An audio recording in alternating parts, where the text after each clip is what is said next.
Kamusta mga kamoto? Merry Christmas tsaka Happy New Year nga pala. Ayun no. Ang tagal nating hindi nakapag-upload eh. Medyo na-busy lang tayo. Ito na si Valentin. Bale, dito nga pala tayo sa tabing dagat sa Cavite City. Medyo makulimlim ngayon. Masarap mag-ride. Ayan oh, may mga naliligo pa oh. Bali, update ko lang din kayo dito kay Valentin. Nakailang odo na ba siya ngayong bali 10 months na siya ngayon. Mag-11 months sa 15, sa 14 pala. Ayan, bali ito ang kanyang odo. Ayan oh, nakaka 10,325 na. Bali sa February 1 year na siya. Sa February 14 1 year na si Valentin. Ayan o. Bali wala pa tayong ginagawang upgrade dyan, modification, wala. Stock pa rin. Yan, stock na stock yan. Wala tayong pinalitan. Kahit mga sticker, wala tayong tinanggal. Yun na nga, medyo na busy tayo. Marami tayong mga racket na ginawa eh.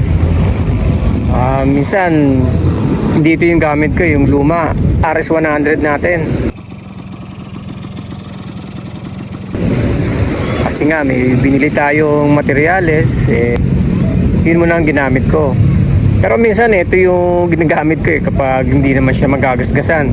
Tulad ng binili ko yung styro.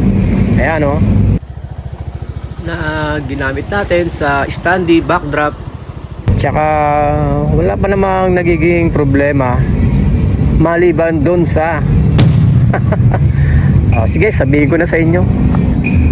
Alam naman natin kasi, di ba, ang issue ng Motorstar Easy Ride ay yung sabi nila namamatay kapag nabiyahe. Actually, naranasan ko rin yun Oo, siguro mga 4 na beses na. Ayun, galing ako sa amin tapos biglang namatay. Yun lang naman. Kala ko makakaligtas ako sa issue na yun yun experience ko din. Hindi ko pa naman nararanasan yung tumatakbo ng mabilis at biglang mamamatay. Hindi pa naman. Tapos dinala ko pala dun sa mekaniko. Sabi niya, yung mekaniko ng kasa, yung kakilala natin, ang sabi niya, posible daw dahilan yan ay yung ignition coil. Yun. So bali, hinigpitan niya yung ignition coil na dito sa loob yun sa loob niyan dyan. At ang isang posible pa raw na dahilan baka hindi pa raw nakakakyat yung gasolina. So kailangan ang gawin daw muna kunyari pagka start, patayin uli yung susi tapos start ulit. Ganun daw ang technique. Pero magmula nung 4 na beses na yon, hindi na siya umulit Bale 6 months na siya nung namatay. Yung na-experience ko yun. Hindi ko na sana i-video Hindi ko na sana sasabihin Kaso syempre unfair naman sa di ba? Kailangan honest review tayo, di ba? Para malaman natin.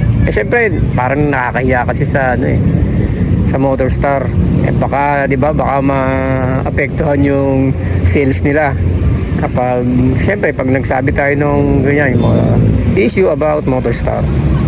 Pero hindi lang din naman ako ang ang nagpo-post na gano'n. Marami ding ibang nagbablog about sa Easy Ride.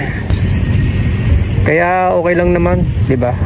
Siyempre, yung mga nagtatanong sa akin sa comment, sa mga video ko, kung okay pa ba? Kung okay naman.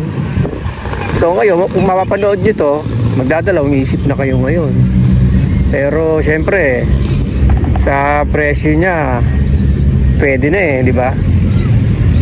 So ba naman, kalahati ng presyo ng NMAX, saan ka pa, di ba?